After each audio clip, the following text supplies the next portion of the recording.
रजीम बिस्मिल्लाहिर्रहमानिर्रहीम। Sero fill अर्ज़ के तहत आज हम कोटली सतिया से निकलते हुए यहाँ पहुँचे हैं गलियात में, और मनसरे तक का प्रोग्राम है कि हमारे सती कबीले के जितने लोग हैं उनसे हमने मुलाकातें करनी है और आपसे मुतारफ़ करवाना है। तो इस वक्त हम बाड़ियाँ के साथ नीचे आए तो यूनियन काउंसिल सीर शर्की आती है। इसका गांव है राड़ा दाड़ा गांव है, और इसके काउंसलर हैं जरदाद सत्ती साहब, सबका काउंसलर रहे हैं। यहाँ पे सत्ती कबीले के 300 तकरीबन रजिस्टर्ड वोटर मौजूद हैं।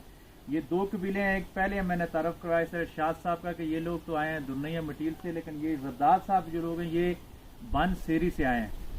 और ये तकरीबन कहते हैं कि 1700 के आखिर में 1790 या 1797-98 उस दौर में ये वहाँ से माइग्रेट करके यहाँ पे आए हैं।